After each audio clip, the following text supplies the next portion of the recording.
Is the United States supporting Al-Qaeda in Syria? The answer is yes. Fact number one. There is no question that Al-Qaeda fighters are part of the opposition forces attempting to overthrow Syria's government. Fact number two. The creation of Al-Qaeda wasn't Islamic fundamentalism. It was the CIA. The Mujahideen was created by the CIA to cause problems for the Soviets. And you might say that's crazy talk, right? Here's Secretary of State Hillary Clinton. To be fair, we had helped to create the problem we're now fighting. How? Because when the Soviet Union invaded Afghanistan, we had this brilliant idea that we were going to come to Pakistan and create a force of Mujahideen, equip them with Stinger missiles and everything else to go after the Soviets inside Afghanistan.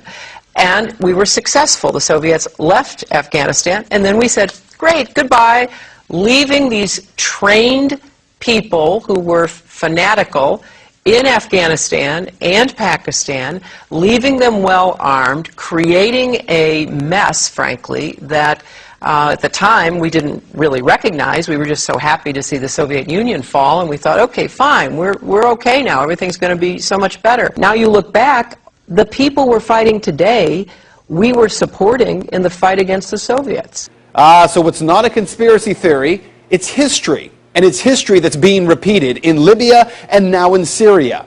But there is a bigger problem here, one that every American should be questioning.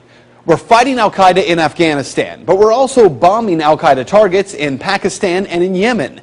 And as we do that, something occurs known as collateral damage. Hundreds of civilians in Yemen have been killed in just the first half of 2012 by U.S. airstrikes aimed at Al-Qaeda fighters. We also have a history of kind of moving in and out of Pakistan. I mean, let's remember here, the people we are fighting today, we funded 20 years ago.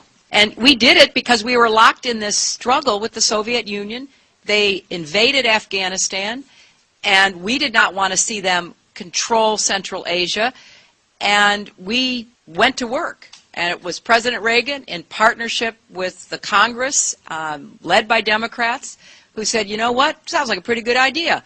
Let's deal with the ISI and the Pakistani military, and let's go recruit these Mujahideen, and let's get some to come from Saudi Arabia and other places, importing their Wahhabi brand of Islam, so that we can go beat the Soviet Union. And guess what? They retreated, they lost billions of dollars, and it led to the collapse of the Soviet Union. So there's a very strong argument, which is, wasn't a bad investment to end the Soviet Union, but let's be careful what we sow, because we will harvest. And we now are making up for a lot of lost time. So what you need to know tonight is heavy. Our government is bombing sites around the world in an ongoing war with Al-Qaeda. In Iraq, where Al-Qaeda had no presence before the U.S. war, Al-Qaeda is now thriving. The same Al-Qaeda, yes, created by the U.S. government in order to harm the Soviets. And today, at least 13,000 civilians in Afghanistan are dead as a result of that war with Al-Qaeda. So with all respect to Ms. Fitzgerald from the Irish Times, this is not propaganda. Rather, it is the question that every American should be demanding answers on from Congress and from this president. Why are we giving Al-Qaeda fighters money and weapons to overthrow yet another government in the Middle East? Today, our government claims they're freeing the people of Syria. Tomorrow, if history tells us anything, we will be killing and wounding civilians in airstrikes and then referring to them as collateral damage in a war with an enemy who we brought to power.